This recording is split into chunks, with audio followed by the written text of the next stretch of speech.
BJP से मिले हुए लोग हैं, ये कांग्रेस के लोग बीजेपी से मिले हुए लोग हैं। तो यहाँ पे जरूरी बन जाता है कि विधानसभा चुनावों में भी उनको अब संधि जो है यहाँ पर करनी होगी, तभी यहाँ पर जो है सफलता इंडिया अलायंस को मिलना शुरू होगी, तभी 2024 के लिए जो है एक बड़ी जिसको कह लीजिए एक सड़क उनके लिए तैयार हो जाएगी कि वो 2024 का चुनाव जीत सकते हैं। लेकिन क्योंकि जाहिर तौर पर ये जो तमाम बयान अखिलेश यादव द्वारा दिए जा रहे हैं, इसका फायदा जो विपक्षी दल है, मैं बात करूं बीजेपी बखूबी यहाँ पर उठाती हुई नजर आएगी और अखिलेश यादव का एक बयान पूरे के पूरे इंडिया अलायंस के लिए बुरा यहाँ पर साबित हो सकता है। और कांग्रेस को लेकर के जितने भी रिपोर्ट सामने आ रहे हैं, आंकड़े निकलकर सामने आ रहे हैं, उसमें साफ तौर पर पता चल रहा है कि मध्य प्रदेश में कांग्रेस की जीत होगी। नमस्कार, मैं नाजमिन खान और आप देख रहे हैं SPN 9 न्यूज़। आपका स्वागत है मेरे खास प्रोग्राम बात सच की में। चुनाव जैसे ही शुरू होते हैं, गठबंधन का सिलसिला भी वैसे ही शुरू हो जाता है। चुनाव विधानसभा का हो या लोकसभा का चुनाव हो, यहाँ पर गठबंधन पर असर पड़ता हुआ भी दिखाई देता है। ऐसे में बात करें तो 5 राज्यों में विधानसभा चुनाव होने हैं, लेकिन जो सबसे ज़्यादा चर्चाओं में देखा जा रहा है वो राज्य मध्य प्रदेश है, क्योंकि जहां कांग्रेस राजस्थान में अपनी अंदरूनी कलह को दूर करते हुए मध्य प्रदेश में अपनी कमर कस रही है और भारतीय जनता पार्टी के खिलाफ लगातार उम्मीदवारों की लिस्ट जारी कर रही है, तो वही कांग्रेस के खिलाफ समाजवादी पार्टी ने बीड़ा उठा लिया है कि अगर कांग्रेस पार्टी उनका समर्थन देती है तो ठीक, वरना कांग्रेस पार्टी के खिलाफ समाजवादी पार्टी उतरते हुए नजर आएगी। दरअसल ऐसा इसलिए हो रहा है क्योंकि अखिलेश यादव यहां पर अपने 6 प्रत्याशियों को लेकर सामने आए। उनका दावा था कि कांग्रेस पार्टी उन्हें 6 सीट तो जरूर देगी, लेकिन यहां पर देखा गया कि कांग्रेस ने वादा खिलाफी किया, ऐसा आरोप अखिलेश यादव ने लगाया। और क्या कुछ अखिलेश यादव कहते हुए नजर आ रहे, देखिए जरा।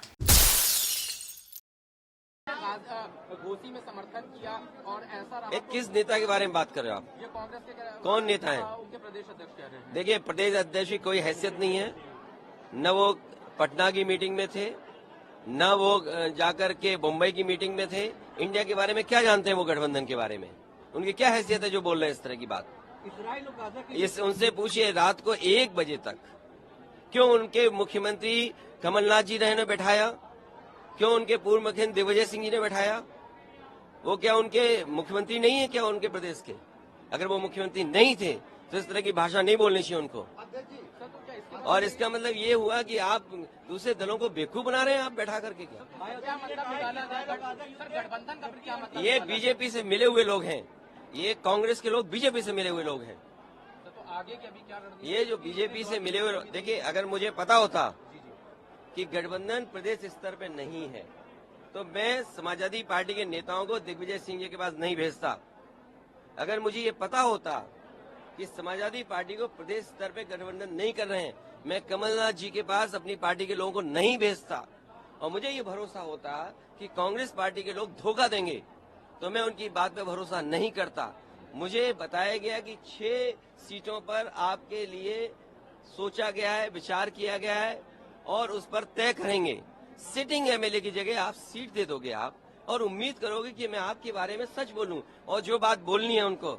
मैं आपके माध्यम से कांग्रेस पार्टी को कहना चाहता हूं, अपने चिरकुट नेताओं से हमारी पार्टी के बारे में न बुलवाएं। अभी आगे का क्या रहेगा? मतलब ये आगे कंटिन्यू रहेगा? अब आगे का देखा जाएगा, क्योंकि हमें अगर ये जानकारी मिल रही है कि गठबंधन केवल दिल्ली के स्तर पे, तो ठीक है, दिल्ली के स्तर पे जब बात होगी तो की जाएगी। MP सीटों पे अगर बात की जाएगी तब देखा जाएगा। अगर मुझे ये पता होता कि प्रदेश स्तर पे कोई गठबंधन नहीं है, वो नहीं है, हमने स्वीकार कर लिया, इसीलिए हमने अपने पार्टी के टिकट घोषित कर दिए। इसमें क्या गलत किया है? इसलिए मैं कह रहा हूँ कि आप लोग भी ऐसे छोटे नेता जो कांग्रेस के हैं, और मैं कांग्रेस पार्टी के बड़े नेताओं से यही अपील करूंगा, निवेदन करूंगा कि अपने छोटे नेताओं से इस तरह के स्टेटमेंट मत दिलवाइए। आपको बता दें कि यहाँ पर अखिलेश यादव ने उत्तर प्रदेश के कांग्रेस चुनाव प्रभारी को लेकर एक बड़ा आरोप लगाया। प्रदेश प्रभारी को लेकर जो अजय राय हैं उनको लेकर ये कहा कि ये चिरकुट नेता है, इनको यहाँ पर मत लेके आइए। राहुल गांधी पर सीधा निशाना अखिलेश यादव साधते हुए दिखाई दिए। तो इसमें सवाल बन जाता है यहाँ पर कि क्या लोकसभा चुनाव से पहले यहाँ पर जिस गठबंधन का दावा किया जा रहा था कि कांग्रेस हो सकता है कि उत्तर प्रदेश में समाजवादी पार्टी के साथ मिलकर चुनाव लड़ सके, वही गठबंधन गठबंधन यहाँ पर टूटने के कगार पर पहुंच सकता है। यहाँ पर अखिलेश यादव मध्य प्रदेश में राहुल गांधी का खेल बिगाड़ सकते हैं, क्योंकि यहाँ पर देखा जाए तो अखिलेश यादव एक तरीके से बड़े आरोप लगा रहे हैं कि यहाँ पर हमारे 6 प्रत्याशियों के लिए सीट नहीं दी गई। तो वहीं देखा जाए तो कई सवाल बन रहे हैं और सवाल का जवाब पाने के लिए सबसे पहले दौलत के पास आना चाहूँगी। दौलत, आपका स्वागत है। दौलत, सबसे पहले कि यहाँ पर अखिलेश यादव ये कहते हुए दिखाई दे रहे हैं कि मैंने अपने 6 प्रत्याशियों को उतारना था मध्य प्रदेश में, लेकिन कांग्रेस ने वादा खिलाफी की। देर रात तक मेरे ये नेता मौजूद रहे कि यहाँ पर कोई बड़ी खबर कांग्रेस की तरफ से आएगी, लेकिन आती नहीं है। कांग्रेस अपनी ही उम्मीदवारों की लिस्ट जारी कर देती है, लेकिन समाजवादी पार्टी के समर्थन में नहीं उतरी है। तो क्या देखा जाए कि अखिलेश यादव अब कांग्रेस पार्टी के विरुद्ध में मध्य प्रदेश में देखे जाएंगे? जी हाँ, बिल्कुल। जहाँ बात गठबंधन की आप कर रहे हैं तो गठबंधन कहीं ना कहीं कन्फ्यूज़न में, क्योंकि गठबंधन ने अभी तक 3 मीटिंग करी हैं। 3 मीटिंग में बस वो हंसते खेलते नजर आए हैं। कोई रणनीति अभी तक नहीं बनाई कि सीट का बंटवारा कैसे होगा, क्योंकि सबसे ज़्यादा ज़रूरी है सीट का बंटवारा।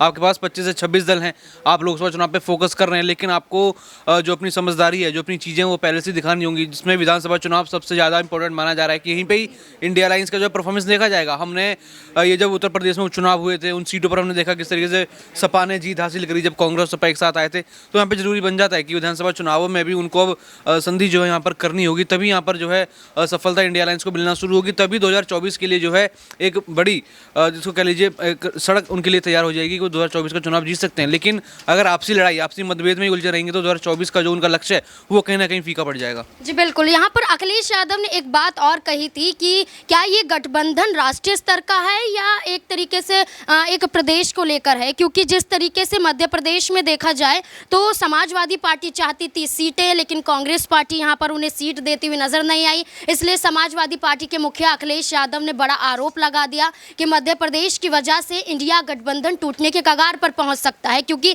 यहाँ पर देखा जाए तो इंडिया गठबंधन को लेकर अखिलेश यादव का दावा था कि जहां भी अगर चुनाव होंगे, विधानसभा का चुनाव अगर हो रहा है अभी, अगर उसमें समाजवादी पार्टी का समर्थन किया जाएगा, क्योंकि तमाम पार्टियां मिलकर बनी हैं और अगर ये तमाम पार्टियां सहयोग नहीं करेंगी तो ऐसे में देखा जाएगा कि वो वादा खिलाफी कर रही हैं। तो ऐसे में प्रज्ञा मेरे साथ है। तो प्रज्ञा, एक सवाल यहाँ पर ये बनता है कि अखिलेश यादव ने कहा कि कांग्रेस समर्थन नहीं कर रही है, मध्य प्रदेश में वादा खिलाफी कर रही है, धोखा देती हुई नजर आ रही है, क्योंकि देर रात तक उनके नेता ये उम्मीद में रहे कि कांग्रेस पार्टी उनको कहीं ना कहीं सीट देगी। लेकिन अब ये देखा जा रहा है कि अखिलेश यादव ये कह रहे हैं कि ये तो राष्ट्रीय स्तर का गठबंधन है ही नहीं, यहाँ पर तो अपने फायदे के लिए गठबंधन बताया जा रहा है। तो यहाँ पर क्या देखा जाए, अखिलेश यादव अपना फायदा नहीं देख रहे हैं कि अगर उन्हें सीटें नहीं दी जा रही तो सीधे तौर पर वो इंडिया गठबंधन के ही खिलाफ पहुंच गए?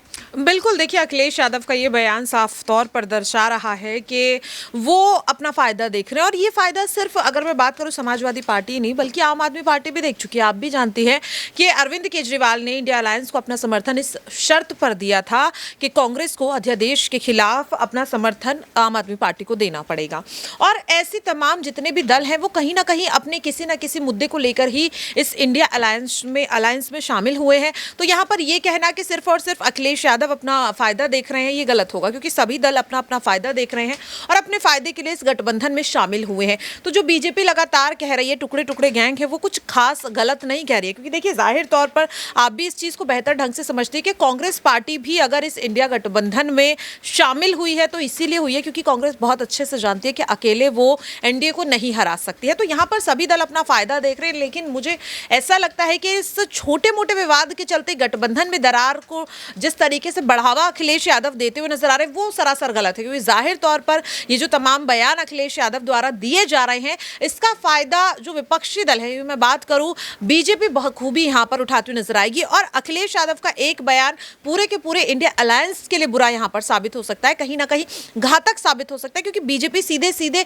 जनता को गुमराह करने की कोशिश करेगी कि यहाँ पर चुनाव से पहले ही गठबंधन टूटता हुआ नजर आ रहा है। यहाँ पर ऐसा नहीं लगता है कि अखिलेश यादव कांग्रेस पार्टी से ऐसे भीख मांगते हुए नजर आ रहे हैं, क्योंकि उनको ये मालूम है कि मध्य प्रदेश में ना जीत पाएंगे और ना ही उन्हें सीट मिलती हुई नजर आएगी, तो कांग्रेस से भीख मांग रहे हैं और यहाँ पर पूरी नहीं होती है तो गुस्सा पूरे मीडिया के सामने कर देते हैं। एक बार पत्रकार ये सवाल पूछते हुए नजर आए थे कि मध्य प्रदेश में क्या गठबंधन के साथ आएंगे कांग्रेस पार्टी के, या इस तरीके से पूछा गया था कि कांग्रेस पार्टी के खिलाफ आएंगे, तो पत्रकारों को जवाब देते हुए नजर आए थे कि हमारे बीच में आप लड़ाई मत करवाइए, हमारा गठबंधन है, आप ऐसे सवाल मत पूछिए जिससे गठबंधन पर आंच आए। लेकिन आज अखिलेश यादव वही गठबंधन के खिलाफ बोलते हुए नजर आ रहे हैं, तो सीधे तौर पर अखिलेश यादव अपना फायदा देख रहे हैं। तो इसका असर क्या लोकसभा के चुनाव पर भी पड़ेगा?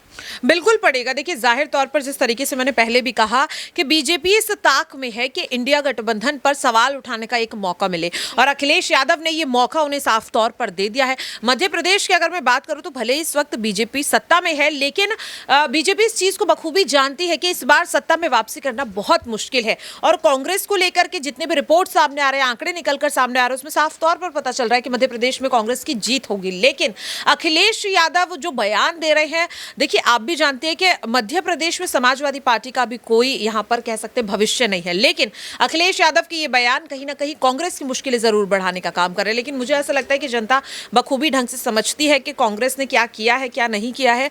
तो इन तमाम बयानों का कुछ खास असर जो है वो चुनाव पर होता हुआ नहीं नजर आएगा। लेकिन जैसा कि आपने पूछा, लोकसभा चुनाव पर असर पड़ेगा, बिल्कुल पड़ेगा, क्योंकि यहां पर अगर मैं बात करूं तो हम सभी जानते हैं कि बीजेपी इस वक्त मजबूत स्थिति में है लोकसभा चुनाव के लिए। और ऐसे में अगर अखिलेश यादव या यहां पर इंडिया गठबंधन के कोई भी बड़ा नेता इस तरीके का बयान देता है तो वोट बैंक पर काफी असर पड़ सकता है यहां पर इंडिया गठबंधन के। क्या लगता है आपको? कमेंट सेक्शन में जरूर बताएं। धन्यवाद।